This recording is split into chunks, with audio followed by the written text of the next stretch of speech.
Pretty much anybody that has a passion in a specific industry, who has a love and just truly a passion for marketing, you can apply that and become a strategist to help grow businesses. And it's a lot of fun.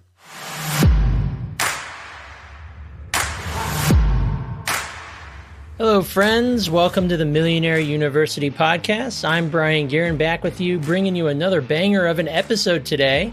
I'm joined by Corey Swann of Strategic Marketing and Execution, and we're going to learn about the incredibly rewarding and lucrative industry known as the fractional C-suite. And more specifically, from Corey's angle, we are going to learn about the fractional CMO, or the Chief Marketing Officer position. So saddle up and get your learning hat on. Let's get after it. My story is probably what a lot of early starting solopreneur entrepreneurial journeys look like, which is I started in corporate and just got my entry-level job. And I was okay with that. I needed to get my feet wet and understand what I was doing in the marketing world with practical experience, which is something that people really struggle with. When I did that, I was walking in, scanning my badge, and I felt my soul being sucked right out of my body. Like as soon as I was sitting down at the computer, 8 hours a day, 9 hours a day, 10 hours a day, and wondering what I was doing with my life. 2 weeks of vacation a year, it just wasn't really fulfilling.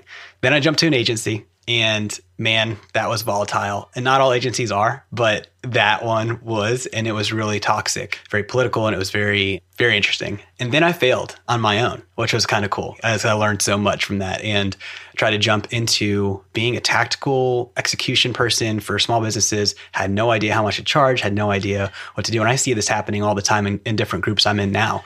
And then I jumped into a fractional CMO firm, which is what led me into this journey from a strategic space. And I learned a lot more about business that way, saw a lot of different businesses. If I was going to have a takeaway, was the insight you get from working with a lot of different businesses is what works and what doesn't, and then how to apply it to something you might be trying to build on your own. Right. So you got that agency experience. So we're talking about how Corey being a fractional CMO out in the real world, doing big man work for these companies that I'll have you explain here in a little bit. But that agency experience, however crazy you said it was, do you feel like that was the perfect place for you to get your springboard into running your own shop? Yeah, I think it was a lot of takeaways from even from a corporate space. It was, which I realized for me, and I'm an outgoing person, I'm an extrovert. Relationship was a lot for me, from serving a customer well, but also when I look at it again, we were way overburdened with 20 plus clients per person, managing SEO, SEM, social.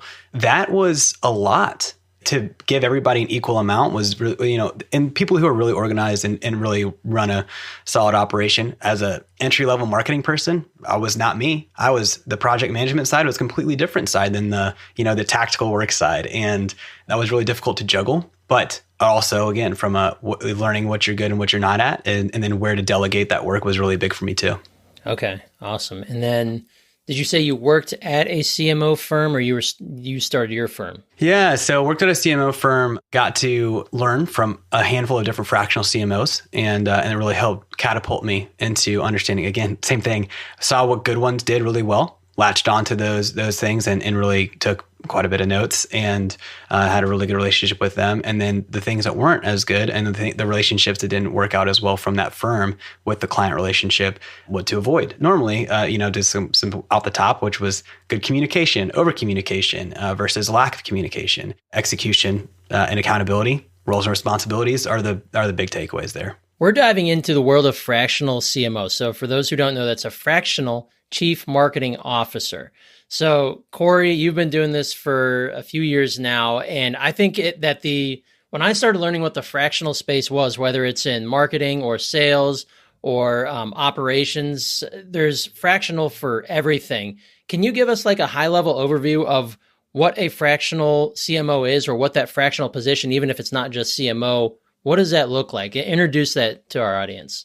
Yeah. So the fractional C-suite, right? It can be anything. It could be a chief financial officer. It can be a chief integrator or operations, operator. And that looks like what a business needs from an executive leadership level to a smaller scale business that isn't ready to pay $300,000, $400,000, $500,000 for this position that exists in a larger scale operation, but still delivering on what that provides. Normally a strategic eye on that branch, whatever it may be, whether for me it's marketing or for another operation, if it's chief financial officer, it's forecasting and it's operating the books and all of that at a fractional level. 1-2 days a week, where you're having the hands-on in the leadership meetings, and you're having them at the board meetings and delivering the reports to the high level CEO, to the owner, whatever it may be, at a fraction of the cost. That's the idea. So you get a fractional person to come in at a fraction of the time, at a fraction of the cost, still delivering what that business may need, because they're not ready for the full-time employee.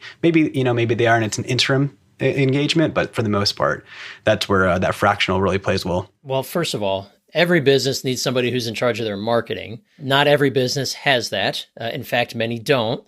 The smaller you get, the harder that is to find, which is understandable. It's a smaller business. There's less resources to go around. What type of industry and businesses and revenue levels are more typical for the fractional CMO? And how can that look on the lower ends for smaller businesses, maybe sub 7 figures? That's a box of chocolates right there. I know fractional CMOs that play with the really big players. The smallest, the one I'm thinking of off the top of my head, is he plays in the 100 mil to $1 billion range. I play in the 1 to 75 mil range, and really it's probably closer to 5 to 75 mil range. But there's people who are fractional CMOs for local professional services that play in the 1 to 5 mil range, and I think that's a pretty good spot. I don't think you really need a fractional CMO if you're below $1 million rev. Chances are you're looking at, I always kind of say like 10% back into the business from a revenue perspective to going to marketing. 10K plus a month is normally the spend you're probably looking at. Otherwise, you're looking more on that tactical side until you get to the point where you want to grow into building out the team from a foundational standpoint. It's kind of hard to pour the money back into the business if you don't have the sales aspect in sight first, and marketing and sales play hand in hand. That's kind of my kickoff spot. The fractional C-suite, and correct me if I'm wrong, it's a burgeoning business, right? It's a fantastic solution for a ton of different businesses of these varying sizes, typically larger, but it makes way too much sense for the business to not engage with a fractional, right? If they don't already have their own internal leader, or even if they do have an internal team. Now, here's a question. Do most of these companies that hire out a fractional CMO, such as yourself, are you now leading a team of internal people they have, or are you expected to come in and bring a team? Or, because I know then that starts blurring the line between fractional CMO and agency. Right. Yeah, that's a good one. There is a conglomerate of different ways that works, or it's a hybrid where there is an internal piece that's already there, and then we hire contractors to execute on strategy where they don't have competency. There are people that don't have any marketing that know they need to start somewhere, hire a fractional CMO to build out their team based on what their budget allows. So it really gets interesting at that point. And a lot of different CMOs have different philosophies on that. Some hire their own agency, or they're partnered with an agency to help execute on the strategy they build out. Again, from a contractual standpoint, if a business is more tight on the financial side and they're looking to not pay for the full-time employee and the benefits and all of that, then maybe they do go the contractor route, and that's totally okay. It really depends on the engagement. Okay. So if you're looking to start your own business, so like you worked at an established agency, you worked under some fractional CMOs, and then you launched your business. Do you recommend that route? Now, I know you can speak from your experience, but is there, for someone who wants to investigate the fractional CMO space or fractional any space further, what would you recommend as a pathway to getting there if you're starting almost from scratch? It is not for everybody. And I that is a big disclaimer that needs to be kind of called out at first. I didn't think it was me at first. It ended up kind of just coming to me. The Entrepreneurial Itch, if you've ever read The E-Myth, is a really good book to understand if you are that person or not. It started to creep in on me quite a bit. As I mentioned, I kind of already had launched and leapt and failed. And thankfully just had another good scenario and situation guide me and help me grow into the point where I was. And if you do make the leap, and you know this, Brian, as much as anybody, that you have to be committed. And if you look at it as a get-rich-quick scheme, you're probably going to fail. And you're probably not going to be committed to what it takes to understand that when you are jumping into your own operation, you're in biz dev, you're in the admin side, you're in the financial side, and you're also normally, especially at the beginning stages, owner and operator. And it really, that takes a lot of time, and it takes a lot of dedication and planning. You have to be aware of what it takes to kind of ramp and set your goals, So I started with a checklist. I started with an LLC checklist and talked to a local CPA, got me where I needed to go. It's really been an amazing journey that's grown so much from where I started to where I'm at, where I am today. A fractional CMO, fractional anything, you are the strategic leader, right? It's high level. You're not the tactician, even though you could be. You're the one that's driving the strategy and then guiding the implementation. So when it comes to getting the experience to be able to drive that strategy, like for me, what I do at my agency and what we do with our clients, we might be borderline CMO because we handle a lot of things that they don't have the time, desire, knowledge to do. And we play in that about just hitting 7 figures to, 1 to 5 million. So we're kind of in that space. But I find that these people, they absolutely need a strategy, and then it comes down to that implementation. So to start getting there, it really just takes experience, right? Whether it's through a traditional agency model, or do you see it as a good way if you were to go out and start your own thing, start small and build that tactical skill, turn it into agency model or a variation thereof, and then work towards that CMO role? Yeah, a lot of them that do it the right way. I don't know if I did it the right way, but that I consider did it the right way. You did it your way. They worked at a company and climbed the corporate ladder to get the 10, 15, 20-year experience, became the VP of marketing at a specific organization, and then decided to take those talents and share them across multiple brands or businesses that were in a niche industry that they came from. That works really well for some people.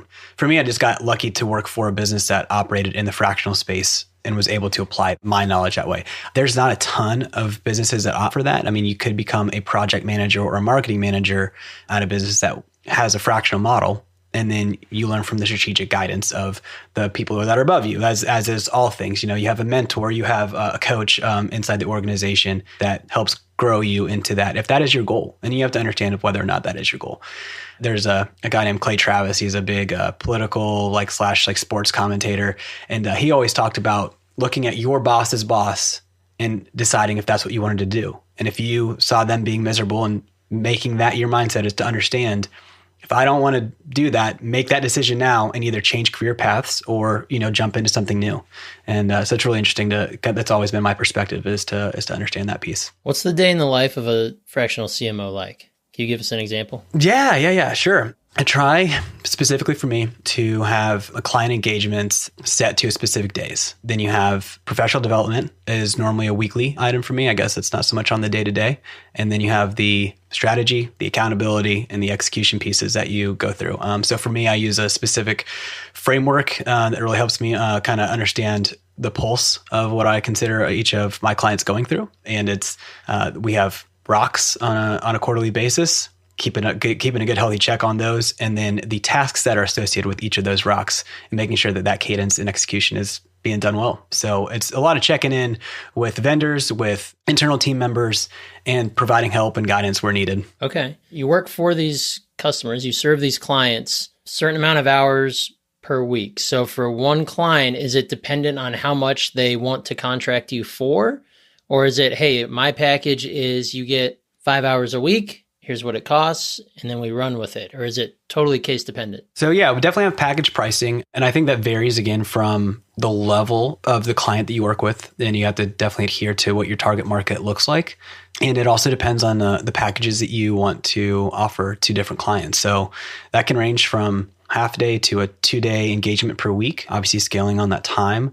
Or it could be something where you're more of an interim CMO, which is actually more of like a full-time CMO on an interim basis. Some people try and go that route when they call themselves fractional CMO as well. And then you do have people who, from the fractional CMO world, that again hire an agency. More or less what you said earlier, Brian. You talked about what it means to be a strategist for the execution, and they will package the work, the execution piece with their strategy and bake it all in together and work that way too. So there's a lot of different options you can do in the field. I've seen it work in all of them. I mean, the benefits are there, right? So you bring them in, you bring an expert in on a fractional basis, you get their strategy, they'll help you with the implementation. Is there ever a hang up where there is someone at that company that is responsible for that, that's like a full-time W-2? And do you now have to integrate with their team? Or is it, hey, Corey's here, we're going to play by his rules? Yeah, I mean, if you're brought in, chances are they have good skills on execution. Maybe they're really good at sending out the email marketing and doing the social media, but they do it with no direction. And that's when a lot of times when a CMO is brought to the table, because a business has an overarching view of what their business goals are. And maybe marketing isn't really hitting the mark. They're not supporting sales, which I think is normally a non-starter from a marketing perspective. Is like the first thing you have to do is make sure you're giving success to the sales team. So if there's an internal person who's a day-to-day W-2 worker, they often need to play ball or they need to find out that they're maybe not the right person in the right seat in the company. Maybe they don't belong in the company, or maybe they were just a good executionist on getting stuff done and needed to be realigned. And so if they can adhere to the strategy and play ball, so to speak, then it can be a great relationship. And it's worked out a couple times in my engagements over my experience with that happening. Okay. Now, is every engagement you have, is it long-term, or is it, hey, we're doing this, we're setting you straight for 6 months or 10 months, or how does that work? My specific strategy is a 12-month strategy with quarterly strategies each quarter, and then normally a weekly meeting on check-ins and working through that pulse. And so each year, as that engagement comes, more or less to a close, it's not so much coming to a close; it's coming to a renewal. Hey, another year, time to dive back into what our next 12 months look like, and that is normally the starting point of that conversation of ongoing. So yeah, my relationships and my engagements, they don't have to have an end date. I'm happy to hire a replacement who is full-time if a company gets to the stage that they're ready to hire a full-time employee in that role, whether it's a VP of marketing, whether it's a fractional a full-time CMO, or they're just looking for a director of marketing to carry on that torch. Chances are there's a good consultation in that world where they just need the strategy piece. They don't need the full-time pulse if they have somebody who's a little bit higher up. At what point do these companies realize that they need to hire someone full-time? What are the limitations of a fractional CMO then? Yeah, the limitations are definitely the limited basis that you get, right? The limited time that it may become apparent through asking for more time, through asking for more resources, that it's time to graduate, as they say, and play ball at the next level. And that's good.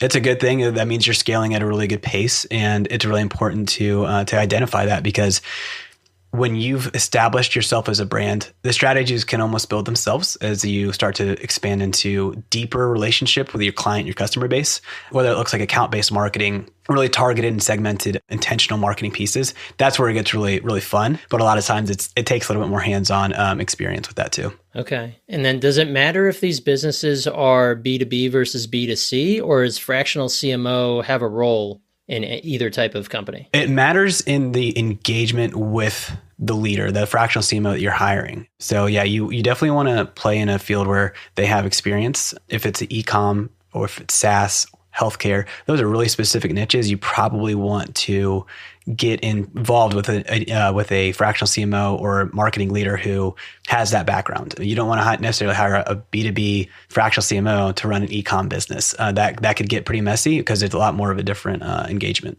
So for anyone who's looking to, and maybe some of our listeners out there, they're running an agency and they feel like maybe the future of being a fractional, whether it's CMO or C-suite in whatever position they're in, what is the scalability of a fractional CMO business? There's a lot that have scaled up quite a bit. I'll even call out a couple of businesses out there that I've seen scale really well in the fractional CMO world.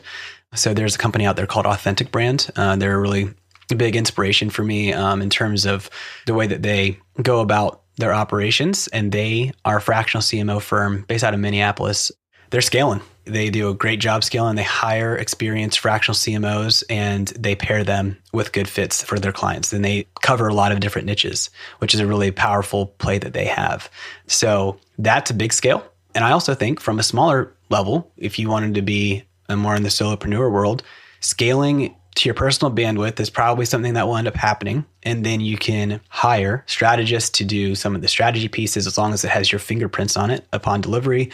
And then you're able to capture client-facing people to handle the relationship on the day-to-day side, the admin side from a, whether it's a VA, whether it's, an admin assistant in general, full-time or not, bookkeepers.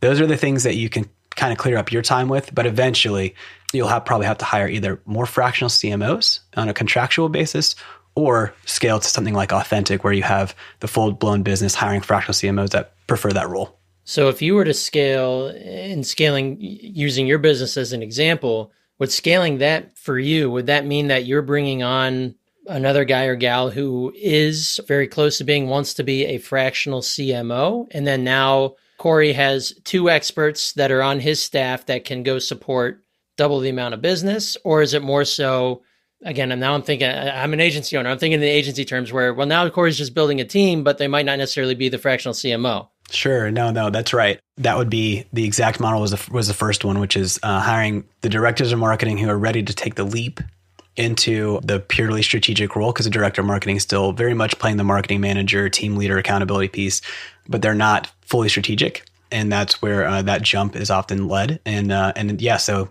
that's exactly the model is hiring them on as a fractional base. They want to get the fractional experience.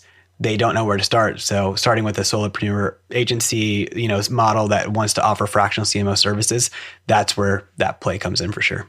Okay. I mean, these businesses, they're contracting you for your brain, right? It's your knowledge and your experience that you're going to put into action to create their strategy and create their plan for implementation. So it would make sense that if they're paying for your brain, but also if you bring on another brain that's just as good, if not better than your own, then you're empowering your customers, more of them, and you're empowering a team under you as well. I love that idea. I am so fascinated by the fractional space. When you and I know a couple different fractional, whether it's CMOs or SVPs, you name it. What is the future of the fractional space in your opinion? It feels like the sky's the limit, but do you think that more businesses, even larger businesses, will start realizing that the fractional is better either out of they can get different experiences or they're not tied to one person or it's massive cost and tax savings? What do you see that as? Yeah, so I actually think that it's the other way. I think it's people are driving the movement, not so much the businesses. And the businesses have to adapt to the people movement. There has been a great resignation.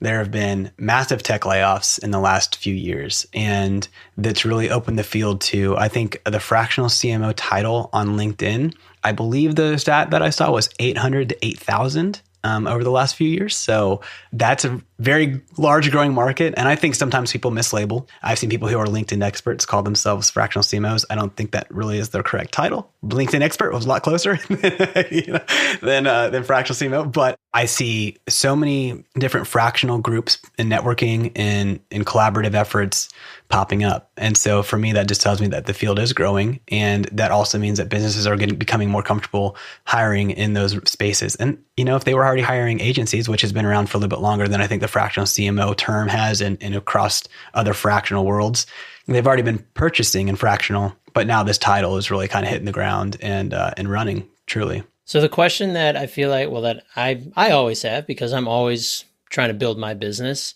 But the question I think a lot of us might have is, let's say you've achieved the point where you're starting up your own fractional CMO outfit, or you're just dipping your toe in it.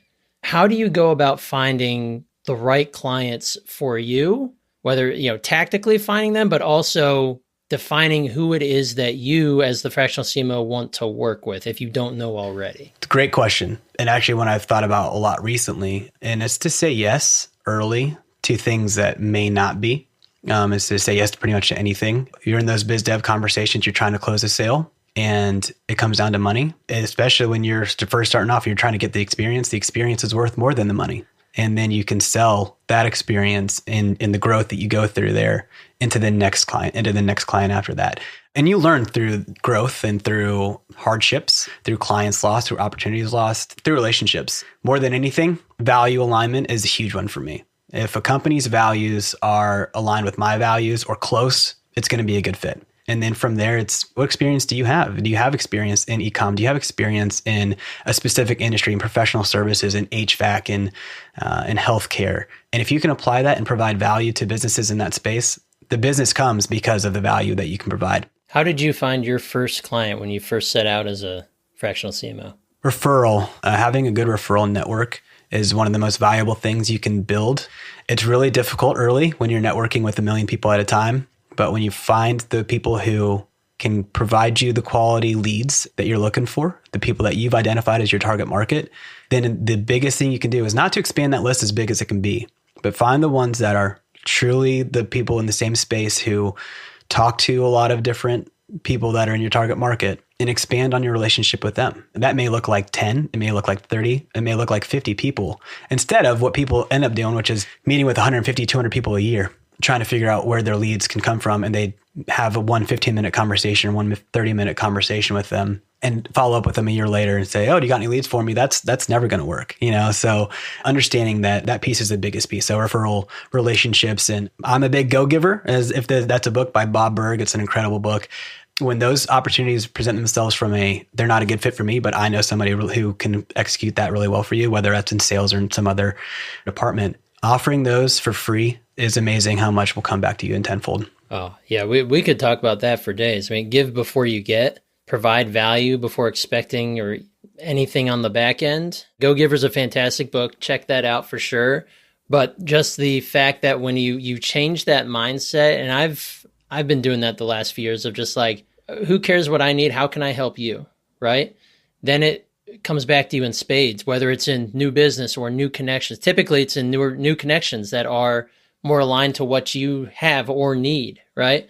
And it's one of those things where it's karma's a good thing too, right? You put good out in the world, good karma's going to come back at you. And I think that's especially true in building that business. And I can speak to that from my agency. When I started out, I had no network. I had to start from the ground up. I joined a chamber of commerce. I just started shaking hands and kissing babies, right? Like doing, getting the chance to do lunch and learns, putting yourself out there and just displaying the knowledge that you do have, even if you feel at the time, or even if it is factually true that you don't have a ton of it. You're trying to learn it. You're trying to get into the business. But the chances are you are one step ahead of somebody else who is trying to do the same thing. And you keep building those steps, right? So I think you had a similar journey. You and I had a similar journey there where it was just keep adding tools to that tool belt. And then over time, you start putting it to use. And then eventually you can put it to use for yourself. So I'm glad you brought that point up because I could riff for hours on that one. But when it comes to niching down, this has been a big thing for me over the last 6 or 7 years, and more particularly in the last 8 to 12 months. But to be an effective fractional CMO, is it kind of the same where niching down, riches are in the niches when you find them at the right time or they find you?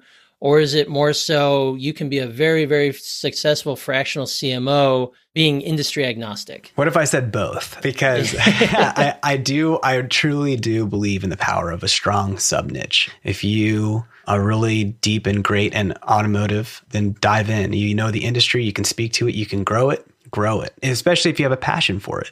As a generalist myself, with a little bit of a B2B and a B2C world, I feel like I'm more of an outlier than I am the rule.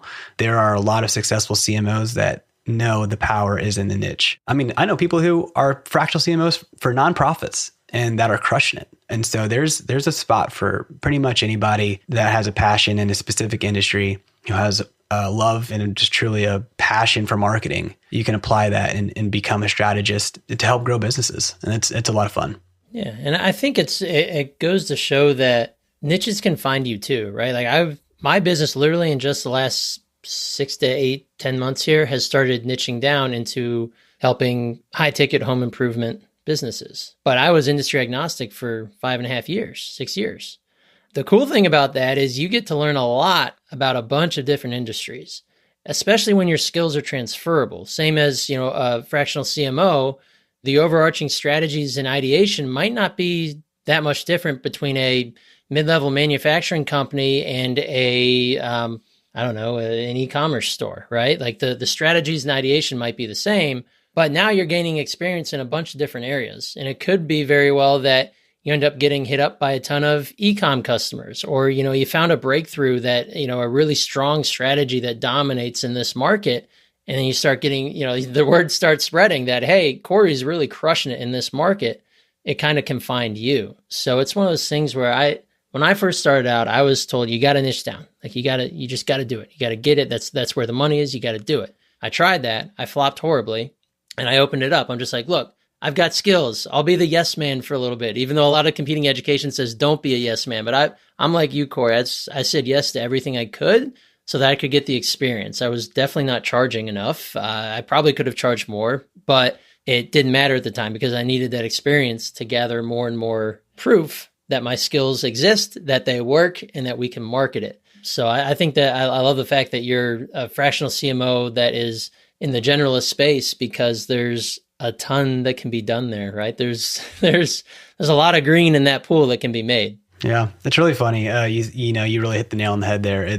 I'm seeing a niche trying to pull, and that's a good thing. And it's something I'll probably latch into for sure. And from a generalist perspective, you can, it happened to you. You can identify what you have a passion for through being open to different engagements in different places, and then being like, man, I really am good at this. And then you niche down. To your point, that's a great way to do it. And I love the way, and guess what? the money comes. Like when you say yes to everything at a lower price point than what you had in your mind, staying busy to not the overabundance of busyness, but being busy because you're saying yes to things that are in your growth wheelhouse will eventually propel you to a place where you can raise your costs, raise your value that you provide, and then the money comes. Right. It's the same of giving before getting, right? You give and the money will come. So I think that's so true, especially in the marketing space, whether you're in agency or in the fractional space, is you kind of have to prove your mettle and then let what come will come, let it happen. So, well, awesome, Corey. I want to respect your time here. Start landing the plane. What advice would you have for anybody who's listening today, whether they just heard about fractional CMO for the first time today, or maybe it was something that's been on their mind? What is the very first step that they should take if this is the journey that they want to embark on? If you're going to take the entrepreneurial journey, get involved with the business accelerators around you, find a mentor, find a coach. I was hesitant to pay for coaching, and it was one of the best investments I've ever made. And mentors are normally free. So if you really have the no bandwidth for the cash, build that relationship through a local business owner who's done it, and learn and ask and buy them lunch, buy them coffee, and sit down and talk to people who are already doing it. You may learn that just being an entrepreneur is not for you, and that's okay. But if you have the itch, go talk to people who have already done it and see if you have the gall to follow through. I love that. And I can relate to that as well. It took me a very long time to invest in coaching, and it has made a world of difference in just about 12 months here. So love that advice. And I'll even expand on that. Here we are in this age of digital opportunity. There are varying levels of self-taught people who are out there being successful. There are courses you can take through Udemy, through Kajabi. There are people out there who have laid the blueprint. So feel free to go pick up a done for you course, go at your pace. It's probably a better investment than college, so you're getting some practical work there, so that's kind of where I'm at. Well, and it all harkens back to if you can develop a technical skill. I worked in the trades for a little bit. I was doing landscaping stuff, and I was like, cool, I can work with my hands. It's great, but I don't know if I love it. I love having an amazing yard, one of them. I don't love having to service 85 of them, but it became time to find a technical skill, and an online technical skill, they're in abundance. This is the information age. So like Corey said, seeking out, there's a ton of free information. There's also a ton of paid information, but being able to develop one technical skill in marketing is invaluable because there's a ton of different avenues that you can do, whether it's learning how to do Google ads, Facebook ads, SEO, website design, web building, development, coding. There's so many things that go into marketing that can lead you to, whether it's an agency or the fractional CMO space, that if you have that skill, you yourself become marketable. So I love that advice. Well said. Yeah. Awesome. All right. Well, Corey, thanks so much for joining us, man. I really appreciate it. How can our fans and listeners find you out on the interwebs if they'd like to reach out and say what's up? Yeah, connect with me on LinkedIn. I'm pretty active there, Corey J. Swann. And then my business is strategic marketing and execution, stxmkt.com. You can get an insight into what the fractional CMO world looks like from my site. And then I've also got some fun resources if anybody ever needs any. All right. Love it, dude. You're a rock star. Thanks again. And we will catch you on the next episode. Hey, appreciate you, Brian. All right. Thanks, brother. All righty. Let's hear it for Corey Swann. Thank you to him for educating us on the fractional CMO space. Whether you knew about it before or you just learned about it today, I learned a ton about it. I sure hope that you did as well.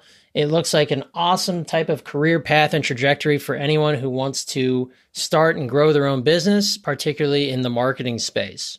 So thank you all for joining us today. If you are feeling up to it, reach out to us on LinkedIn. Check us out, Millionaire University. We're looking to build our connections there to connect with more folks like you. And if you're feeling generous, maybe drop us a little 5-star review if you like this episode or any of the other ones that we put out there, whether it's your Apple podcast player, Spotify, or wherever you get your podcasts. We would really appreciate a nice 5-star review, and we would thank you for it. So that being said, we're going to see you on the next episode of the Millionaire University podcast. Keep it real, folks.